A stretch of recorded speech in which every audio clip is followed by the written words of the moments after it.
Olá, senhoras e senhores, sejam muito bem-vindos, muito bem-vindas à nossa análise das questões do exame de ordem 37. E nós vamos fazer a análise das questões das nossas disciplinas, começando por administrativo, que foi uma prova assim que a FGV pesou bem a mão, nos pegou muito de surpresa, porque foi uma prova que fugiu do padrão, e a gente tem que ficar de olho nisso daí agora, porque fugindo do padrão nesse exame de ordem 37, pode ser que seja uma tendência da FGV começar a fazer a prova de administrativo dessa forma, o que é uma situação muito ruim para o examinando, porque administrativo são muitas questões, faz parte do grupo A de questões, grupo A das disciplinas que tem muitas questões. Enfim, lembrando que o exame de ordem 37 é o último exame de ordem com 17 disciplinas. O 38 já vai ser com as 20 disciplinas. Enfim, vamos fazer a análise das questões da nossa prova de direito administrativo, que foi uma prova bem difícil. Como eu falei, a FGV pesou a mão em uma disciplina que já não é uma disciplina assim, com bastante afinidade entre os alunos. Vamos analisar aqui a primeira questão de administrativo, e eu tenho aqui uma curiosidade para mostrar para vocês. Vocês prestaram atenção na correção do gabarito de vocês, que o gabarito de administrativo só deu letra A e letra D, tomando por base a prova do tipo 3, a prova amarela. São as questões de 27 a 32. Você vai procurar na sua prova, independente do tipo que você fez, você vai procurar pelo início da questão, pelo enunciado da questão. Vamos lá. O Estado Delta, com o fim de combater grave crise no sistema carcerário, realizou os estudos pertinentes para contratar uma concessão administrativa. Então, aqui, contratação de uma concessão administrativa, de modo a delegar os serviços de determinado presídio, abarcando as atividades de limpeza e manutenção predial, incluindo reformas, bem como fornecimento de alimentação e de vestuário para os detentos, sem que haja, portanto, a possibilidade de cobrança de tarifas dos usuários, ou seja, sem cobrança de tarifas. Acerca da situação descrita, assinale a afirmativa correta. Olha só, aqui nós estamos vendo a possibilidade das parcerias público-privadas, não é isso? Então, vamos ver qual foi o gabarito da FGV. Vamos ver as alternativas. Letra A, o Estado Delta, para a finalidade almejada, deveria fazer uso da concessão patrocinada? Não, gente. Bem aqui na própria questão, já está dizendo que sem que haja a possibilidade de cobrança de tarifas. Então, se não tem a possibilidade de cobrança de tarifas, aqui já não é uma concessão patrocinada. Então, aqui de cara, você já cortaria a letra A. Letra B, o contrato poderá ter no máximo prazo de validade de 2 anos. Letra C, o objeto do contrato poderia abarcar também as principais atividades atinentes aos serviços de segurança? Não. Os serviços de segurança pública, eles são indelegáveis. Esse serviço de segurança pública só pode ser feito por agentes penitenciários concursados. Não pode ser delegado, ok? Essa prestação de serviço de segurança pública, com a finalidade de segurança pública, ele não pode ser delegado. Letra D. O objeto do contrato é possível, pois não abarca apenas o fornecimento de mão de obra. Justamente, ele não abarca apenas o fornecimento de mão de obra. Tem o fornecimento de mão de obra, que é a reforma da manutenção predial, mas tem também o quê? A limpeza. Tem o que também? O que fala aqui? Fornecimento de alimentação e de vestuário. Então, não é somente a mão de obra. Então, aqui o nosso gabarito é letra de dado. Vamos ver agora a fundamentação. Olha só, a fundamentação está lá no artigo 2º, parágrafo 4º, inciso 3 da Lei 11.079 de 2004. É vedada a celebração de contrato de parceria público-privada que tenha como objeto único o fornecimento de mão de obra, o fornecimento de instalação de equipamentos ou a execução de obra pública. Assim, como esse contrato da questão não abarca apenas o fornecimento de mão de obra, ele é sim possível. Então, aqui você tem que ter o conhecimento da lei seca. Aqui, gente, é letra da lei pura. É o que diz lá o artigo 2º, parágrafo 4º, inciso 3 da lei. O tema dessa questão, ó, contratos administrativos. Vamos ver aqui por que a letra B está errada. Porque a letra B fala que o prazo mínimo é de 5 e o máximo de 35. Aqui na questão dizia que o prazo de validade era de 2 anos. Nada a ver, né? Então, aqui o corte na letra B está pelo caso aqui dos 2 anos. O que é que diz essa lei?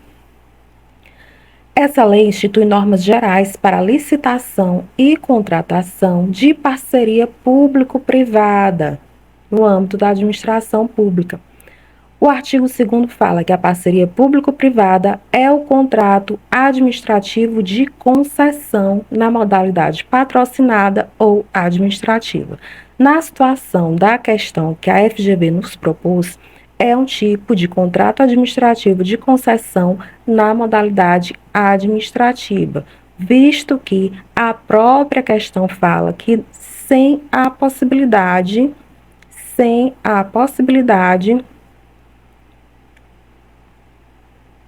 de pagamento de tarifas, não é isso que diz lá no começo da questão? Então, se não tem o pagamento de tarifas por parte dos usuários, ela não pode ser patrocinada, que é o caso da nossa questão, é o caso de uma concessão administrativa. Parágrafo 4º. É vedada a celebração de contrato de parceria público-privada, inciso 3, que tenha como objeto único o fornecimento de mão de obra, o fornecimento e instalação de equipamentos ou a execução de obra pública. Nós vimos aqui que na nossa questão tem muito mais do que isso. Tem aqui, como eu falei, a limpeza, o fornecimento de alimentação e de vestuário. Então, nosso gabarito tranquilo, letra D. Não há o que se falar da prova de administrativo em relação à questão de anulações. Foi uma prova que ela foi ali, letra da lei pura, uma prova chata de ser resolvida, uma prova que inclusive teve uma das maiores questões, um dos maiores enunciados de toda a prova do exame de ordem 37. Então, foi uma prova chata, foi uma prova cansativa, mas uma prova ali, letra da lei pura. Vamos lá para a próxima questão? A próxima questão de direito administrativo é a da Fernanda, e você vai procurar aí na sua prova qual é o enunciado que começa com a Fernanda. Fernanda foi aprovada em primeiro lugar em concurso público para o cargo de auditor fiscal da Secretaria de Fazenda do Estado Alfa, cargo de auditor fiscal. Ao ser convocada para a investidura do cargo, o Departamento de Recursos Humanos da Secretaria solicitou a Fernanda, entre outros documentos, cópia da sua última declaração do imposto de renda e proventos de qualquer natureza apresentada à Secretaria Especial da Receita Federal do Brasil. Com receio de ser violada sua privacidade e informações resguardadas pelo sigilo fiscal, Fernanda procurou você como advogado, como advogada, indagando sobre a obrigatoriedade da entrega da mencionada declaração. Com base na atual redação da Lei de Improbidade Administrativa, assinale a opção que apresenta seu esclarecimento. Ou seja, Fernanda procurou você como advogado, como advogada, para perguntar para você se essa situação dela ter que entregar essa cópia da última declaração do imposto de renda dela e dos proventos que ela estivesse recebendo naquele momento da investidura do cargo, se isso geraria uma violação da sua privacidade e das suas informações pessoais. O que é que você diz para ela? Com certeza. Letra A. A posse e o exercício do cargo ficam condicionadas à apresentação da citada declaração de imposto sobre a renda, a fim de ser arquivada no serviço de pessoal competente? É isso, gente. É letra da lei. Aqui vai ser a letra A. E a letra A, de cara, quando você lê, você já consegue anular todas as outras. Letra B. A nomeação e a posse não ficam condicionadas à apresentação da citada declaração do imposto de renda, mas seus vencimentos apenas serão pagos com a entrega do documento? Não, gente. Elas ficam condicionadas, sim, à apresentação dessa citada declaração. Nomeação e posse ficam, sim, condicionadas, então a letra B já está errada. Letra C. A nomeação após o exercício do cargo ficam condicionadas à apresentação da citada declaração do imposto de renda sobre a renda mediante prévia quebra de sigilo fiscal por ordem judicial? Não. Não precisa dessa medida judicial. Letra D. A nomeação após o exercício do cargo não ficam condicionadas à apresentação? Já vimos na letra B que ficam condicionadas. Então, aqui, gente, por eliminação, você já vai de cara na letra A, já sabendo que as outras estão erradas. Por quê? Porque você já vai com a ideia de que na letra da lei fala que a posse e o exercício do cargo, eles estão condicionados à apresentação desses documentos. Então, nas alternativas que mostram que não ficam condicionados, você já de cara, já corta logo essas alternativas. Então, aí você vai ficar entre a letra A, por exemplo, e a letra C, porque a letra D também fala que não ficam condicionados. Nós vimos que na lei, a lei fala do condicionamento, sim.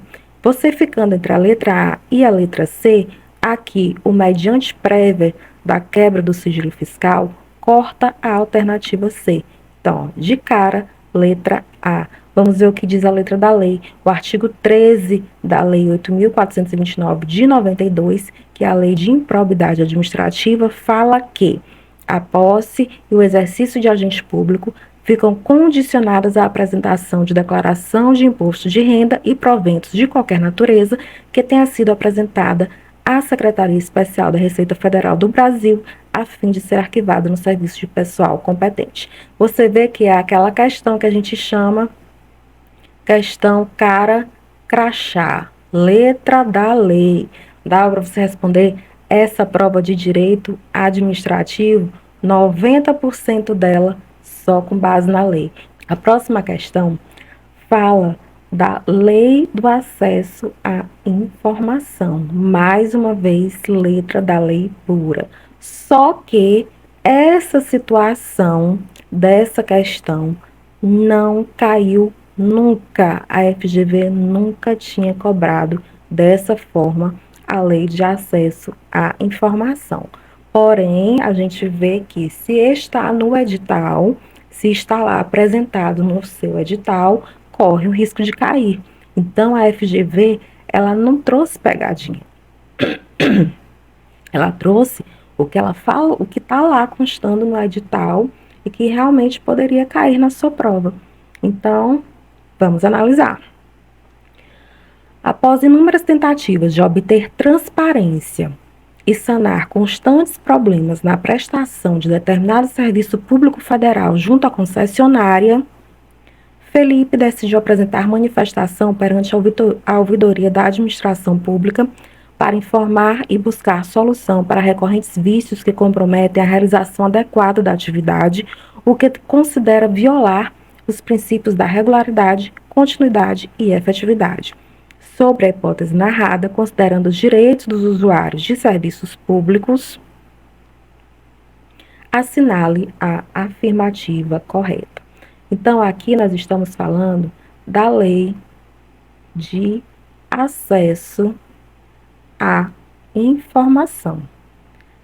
Essa informação é para o usuário, que é na situação aqui o caso do Felipe. Ele quer informação relacionadas a esse serviço, a prestação desse serviço em relação à concessionária. Aqui o gabarito nós vemos o quê? Na letra A administração não pode exigir a apresentação de motivos determinantes da manifestação de Felipe perante a ouvidoria? Não. O que nós vemos, senhoras e senhores, a administração ela não pode exigir a prévia apresentação de motivos determinantes da manifestação de Felipe. Ela não pode exigir isso. B. Felipe não pode provocar a via administrativa por meio de manifestação, considerando que o serviço público é atividade econômica submetida à livre iniciativa. Letra C. A manifestação de Felipe é inócua na medida em que a administração não pode exigir da concessionária o respeito aos princípios que ele considera violados? Claro que pode, gente. Isso daqui não tem nada a ver. Faz parte dos princípios administrativos. Claro que a administração pode exigir, sim, da concessionária o respeito a esses princípios. Letra D. A administração deve recusar o recebimento da manifestação de Felipe caso sua identificação não atenda às exigências determinadas pelo órgão, mesmo que estas possam vir a inviabilizar a sua manifestação? Não. A administração ela não deve recusar o recebimento dessa manifestação do Felipe por essa situação de falta de identificação. Não pode. Vamos ver o que diz a letra da lei. Realmente o gabarito é a letra A. A administração não pode exigir a apresentação de motivos determinantes da manifestação de Felipe perante a ouvidoria. Olha só, a administração pública ela não pode exigir que ele apresente esses motivos com base no artigo 10, parágrafo 4º da Lei 12.527 de 2011, que é a Lei de Acesso a Informações. Olha só, o artigo 10 diz que qualquer interessado poderá apresentar pedido de acesso a informações aos órgãos e entidades referidos no artigo 1º desta lei por qualquer meio legítimo, devendo o pedido conter a identificação do requerente e a especificação da informação requerida. Parágrafo 3º, são vedadas quaisquer exigências relativas aos motivos determinantes da solicitação de informações de interesse público, ou seja, tá lá, ó, aqui, como é que tá certinho no que diz a letra da alternativa. Letra B. Felipe não pode provocar a via administrativa por meio de manifestação, considerando que o serviço público é atividade econômica submetida à livre iniciativa. O Felipe pode sim provocar a via administrativa com base justamente na lei de acesso à informação. Letra C. A manifestação de Felipe é inócua na medida em que a administração não pode exigir da concessionária o respeito aos princípios que ele considera violados. De acordo com o artigo 32 da lei que dispõe sobre o regime de concessão e permissão da prestação de serviços públicos previsto no artigo 175 da Constituição, o poder concedente poderá, inclusive, intervir na concessão com o fim de assegurar a adequação na prestação do serviço, bem como o fiel cumprimento das normas contratuais, regulamentares e legais pertinentes. Gente, isso é óbvio. A administração, se ela delega para uma concessionária que ela faça determinada prestação de serviço, é óbvio que ela pode exigir dessa concessionária que tenha esse respeito aos princípios da própria administração. Isso é óbvio. A letra C foi uma questão assim dada para você já cortar de cara. Letra D. A administração deve recusar o recebimento da manifestação de Felipe caso sua identificação não atenda às exigências determinadas pelo órgão, mesmo que estas possam vir a inviabilizar a sua manifestação. Olha o que disse lá o parágrafo 1º do artigo 10 que nós acabamos de ver. Para o acesso a informações de interesse público, a identificação do requerente não pode conter exigências que inviabilizem a solicitação. Ou seja, não pode conter exigências por parte da administração. A administração não pode exigir além do necessário para a identificação daquele requerente. A próxima questão. Essa questão, ela foi uma questão bem difícil, bem complicada. Foi letra da lei pura e a situação de que parece que a FGV queria realmente derrubar muita gente administrativa. com o intuito de tomar providências em relação a determinada política pública no âmbito da administração pública federal, foi determinado que os municípios Alfa, Beta e Gama promovessem uma decisão coordenada diante da justificável relevância da matéria. A Associação W, que atua na área de interesse coletivo, almeja habilitar-se como ouvinte no processo decisório, bem como ter direito de voz durante a reunião concernente aos respectivos trabalhos designada para a próxima quarta-feira. Diante dessa situação hipotética e das normas relativas à decisão coordenada na Lei 9.784 de 99, assinale a afirmativa correta. Olha só, em relação a essa questão, nós vemos o quê? Que existe uma associação W, que ela atua na área de interesse coletivo e ela quer entrar nessa reunião. Ela quer ser ouvinte e ela quer ter direito de voz durante essa reunião realizada entre os ministérios Alfa, Beta e Gama, que promovem essa decisão, essa reunião para a tomada de uma decisão coordenada, ou seja, aquela decisão que é tomada de forma que interesse a todos. Vamos ver a letra A? A Associação W não poderá habilitar-se a participar da decisão coordenada, ainda que na qualidade de ouvinte. Gente, a associação, ela é formada justamente e somente pelos entes da federação, que são os municípios, os estados, o DF e a União. Se estão presentes ministérios no âmbito da administração pública federal, então aqui é o que? União. Então, uma associação que ela é inerente, a formação dela é inerente à atuação de entes políticos, ela pode sim habilitar-se. Então, a letra A está errada. Letra B. A participação dos ministérios Alfa, Beta e Gama na decisão coordenada em questão independe de intimação.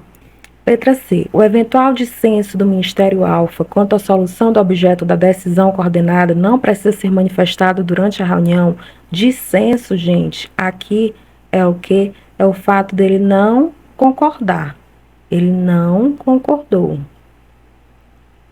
Ou seja, ele discordou dessa decisão que deveria ser o quê? Coordenada.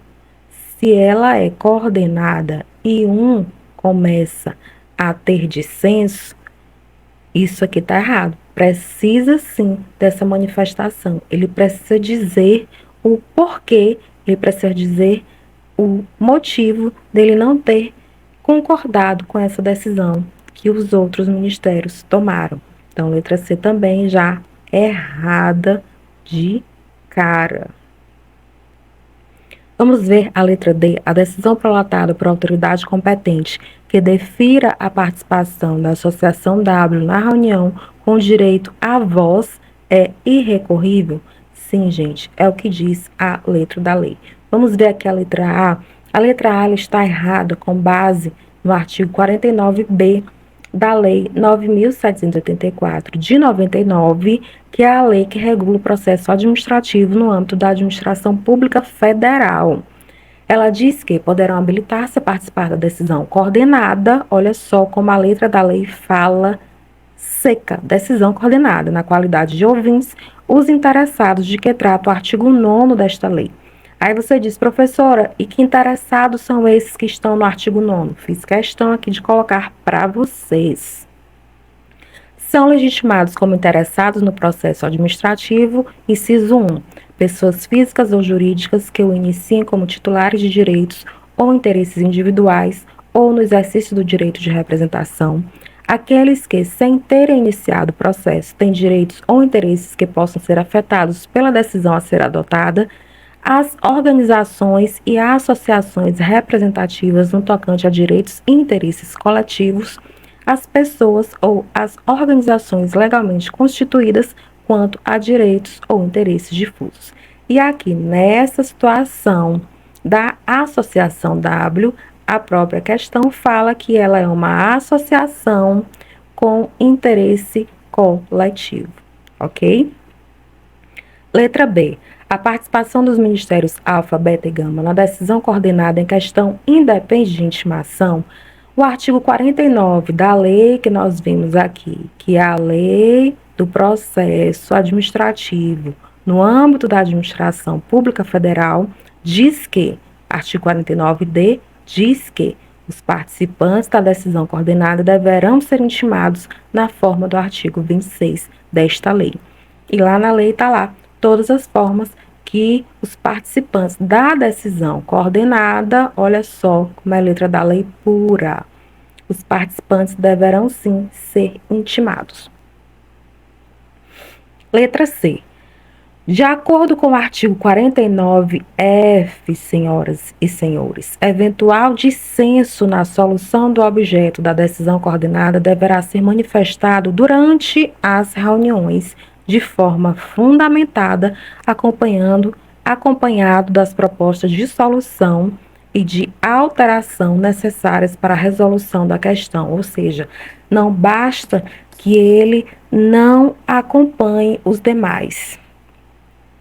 Não basta somente isso. Ele tem o quê? Que fundamentar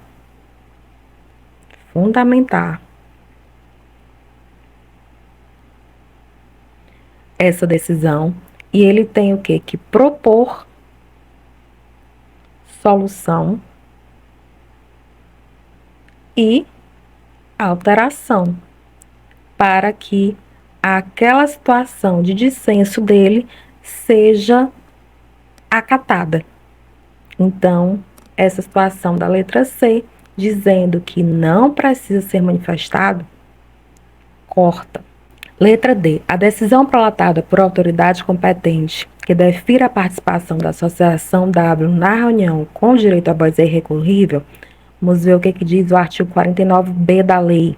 Poderão habilitar-se a participar da decisão coordenada na qualidade de ouvintes os interessados de que trata o artigo 9º desta lei, que nós já vimos lá anteriormente quais são os interessados.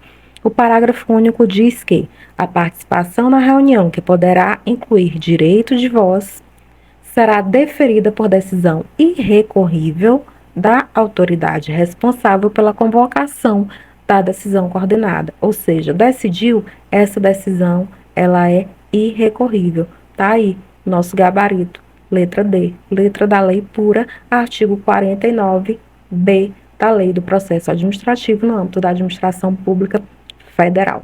Essa foi a tal da questão gigantesca que caiu na sua prova do exame de ordem 37. Acho que um dos maiores enunciados que teve na prova inteira. E talvez a questão mais chata de todas, uma questão com muitas informações, que nós precisamos realmente retirar o que interessa nessa questão, uma questão chata, uma questão talvez desnecessária, enfim, pelo menos traz uma atualidade. Nós vemos que essa situação da FGV já está bastante solidificada, muitas alterações recentes que a FGV trouxe para a sua prova. Então, tem que ficar de olho nessas alterações legislativas até a publicação do seu edital. A União pretende realizar uma obra de grande vulto com serviços de engenharia mediante licitação na modalidade concorrência e no regime de contratação semi-integrada na forma da Lei 14.133 de 2021, em relação à qual será necessária a realização de desapropriação. Para tanto, fez publicar um edital que previu a responsabilidade do contratado pela realização da desapropriação, estabelecendo o responsável por cada fase do procedimento expropriatório e a estimativa do valor da respectiva indenização a ser paga pelo contratado. Além disso, o instrumento convocatório previu a distribuição objetiva dos riscos entre as partes, incluído o risco pela diferença entre o custo da desapropriação e a estimativa do valor a ser pago e pelos eventuais danos e prejuízos ocasionados por atraso na disponibilização dos bens expropriados.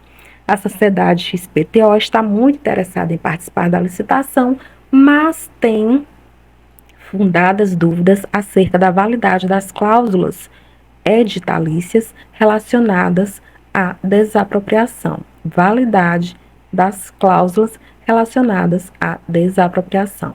Razão pela qual consulta sua assessoria jurídica a respeito do tema, acerca dessa situação hipotética, assinale a afirmativa correta. Tudo isso para girar em torno disso daqui, na validade dessas cláusulas com todos esses objetos aqui que nós sublinhamos. Enfim, mais uma questão que é letra da lei pura. E o que é que você vai dizer para esse seu cliente? O que é que a sua assessoria vai dizer para esse seu cliente aqui nessa questão? Letra A. O edital em questão não poderia prever que o contratado promovesse nenhuma das fases de procedimento de desapropriação autorizada pelo poder público? Claro que poderia. Claro que o edital poderia prever. Gente, o edital, ele é a lei da contratação. Ele é o que rege a contratação. Então, pode sim prever essa situação. Pode sim prever essas fases do procedimento. Letra B. Quanto às fases do procedimento expropriatório, poderia ser conferida ao contratado até mesmo a possibilidade de editar o decreto expropriatório? Não. O contratado, ele não tem essa possibilidade de editar o decreto. Não tem, gente. Ok? Então, letra B, errada também. Letra C. A cláusula que estabelece que o contratado será responsável pelo pagamento da indenização é nula? Não. Na medida em que tal montante deve ser necessariamente arcado pelo contratante? Não, gente, é que nós vimos aqui a própria situação, o próprio enunciado nos fala da distribuição objetiva do risco entre as partes. Então, existe aqui uma solidariedade entre as partes para o pagamento dessa desapropriação, desses riscos e desses valores. Letra D. A repartição objetiva dos riscos deve ser respeitada, ainda que ocorra o atraso na conclusão da desapropriação por fato imprevisível. Ou seja, a resposta da questão, que é gigantesca, ela está no próprio enunciado. E eu vou mostrar aqui para vocês, apagando toda essa parte aqui. Olha só, eu vou mostrar como a resposta está na própria questão. Quando diz aqui, a repartição objetiva dos riscos deve ser respeitada, o instrumento convocatório, que é o edital, previu, começa bem aqui, previu a distribuição, ou seja, a repartição objetiva dos riscos entre as partes, incluído o risco pela diferença entre o custo da desapropriação e a estimativa do valor a ser pago e pelos eventuais danos e prejuízos causados por atraso na disponibilização dos bens expropriados. Então, tá bem aqui, ó. A repartição objetiva dos riscos deve ser respeitada, ainda que ocorra o atraso na conclusão da desapropriação por fato imprevisível. A letra A está errada, com base no artigo 46, parágrafo 4º da Lei 14.133 de 2021, que é a nova Lei de Licitações. Artigo 46 diz que, na execução direta de obras e serviços de engenharia, são admitidos os seguintes regimes. Parágrafo 4º. Nos regimes de contratação integrada e semi-integrada, o edital e o contrato, sempre que for o caso, deverão prever as providências necessárias para a efetivação de desapropriação autorizada pelo poder público. Então, o edital em questão poderia sim prever essas fases, não é? Incluindo aí a fase de desapropriação. Então, a letra A está errada. Apenas o Poder Executivo pode editar o decreto expropriatório. Gente, isso é óbvio, o contratado ele não tem essa possibilidade de editar o decreto expropriatório. Então, letra B, meio óbvio, né? Letra C, está errada e ela está com base no artigo 46, parágrafo 4º, inciso 4 da nova Lei de Licitações, que diz que na execução direta de obras e serviços de engenharia são admitidos os seguintes regimes: os regimes de contratação integrada e semi-integrada, o edital e o contrato, sempre que for o caso, deverão prever as providências necessárias para a efetivação de desapropriação autorizada pelo poder público, bem como inciso 3, a estimativa do valor a ser pago a título de indenização pelos bens expropriados, inclusive de custos correlatos. Inciso 4, a distribuição objetiva de riscos entre as partes, incluído o risco pela diferença entre o custo da desapropriação e a estimativa de valor e pelos eventuais danos e prejuízos ocasionados por atraso na disponibilização dos bens expropriados. E na leitura desse artigo 46, do inciso 4 do artigo 46, parágrafo 4º, nós já temos a fundamentação para a letra D de dado como gabarito, ou seja, é conhecimento puro da nova lei de licitações.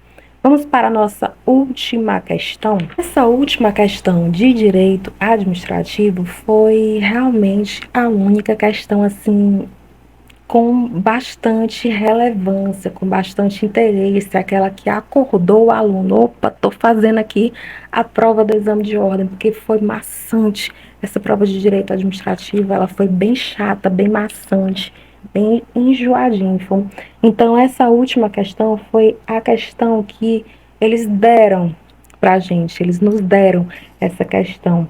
Ela foi feita para que você realmente acertasse, mesmo sendo uma questão de um conhecimento, digamos assim, mediano, mas foi realmente a única questão de direito administrativo que foi interessante no nosso exame de ordem. Essa questão, ela traz o tal dos 10% que eu falei para vocês, que todo o restante da prova foi feito 90% com o conhecimento seco da lei. Esses 10% estão aqui nessa última questão, que era preciso você ter o conhecimento da jurisprudência. A jurisprudência do STF. Vamos ver como é essa questão? Mateus e Geraldo foram presos em decorrência de sentença penal com trânsito em julgado pelo crime de latrocínio. Ambos ficaram inicialmente na mesma cela prisional em condições absolutamente precárias e insalubres, sendo certo que Geraldo evadiu-se da cadeia, ou seja, o Geraldo, ele pegou o beco e fugiu. 6 meses após a fuga, Geraldo praticou um novo latrocínio que levou Tânia a óbito. Mateus, que ficou muito deprimido pelas condições degradantes do cárcere, cometeu suicídio, cortando seus pulsos com faca adquirida irregularmente de Rodrigo, agente penitenciário, fato que poderia ter sido evitado, portanto, se o Estado tivesse adotado precauções mínimas. Diante das circunstâncias narradas, assinale a afirmativa correta. Letra A. O Estado poderia ser civilmente responsabilizado pela morte de Tânia? Não. Gente, essa jurisprudência do STF, ela fala justamente sobre isso, sobre a situação do preso foragido. O preso foragido, quando ele foge e ele comete novo crime fora da prisão, é preciso que tenha um nexo causal entre a fuga dele, a fuga do preso e o dano causado. Ok?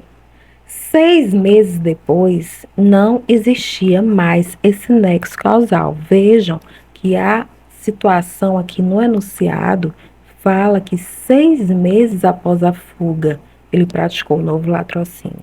Então, já não existe mais esse nexo causal entre a fuga dele e o dano que ele causou. Então, aqui a letra A está errada. Ele não pode, o Estado não pode ser responsabilizado pela morte de Tânia. Letra B. Ambas as mortes acima descritas seriam passíveis de configurar a responsabilização civil do Estado? Não.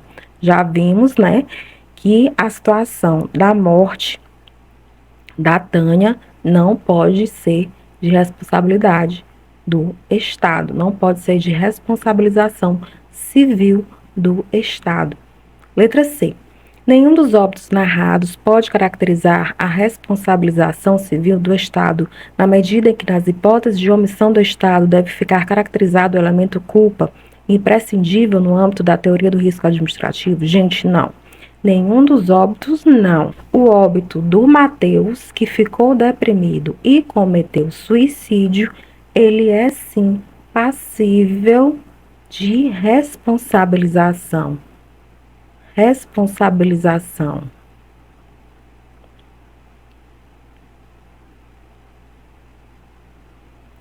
civil do Estado. Por quê? Porque este rapaz, ele estava preso. Ele estava sob a custódia do Estado. Então, se ele estava sob a custódia do Estado, o Estado tinha que fazer a proteção dessa pessoa. Então, aqui a letra C está errada, porque nenhum dos óbitos, não. O óbito do Mateus é sim de responsabilidade do Estado. Letra D. O Estado poderia ser civilmente responsabilizado pela morte de Mateus, ok, pois tinha o dever de proteger a incolumidade física da pessoa sob sua custódia, mas não pelo óbito de Tânia, na medida em que não há nexo de causalidade entre a fuga de Geraldo e o evento danoso. Perfeito.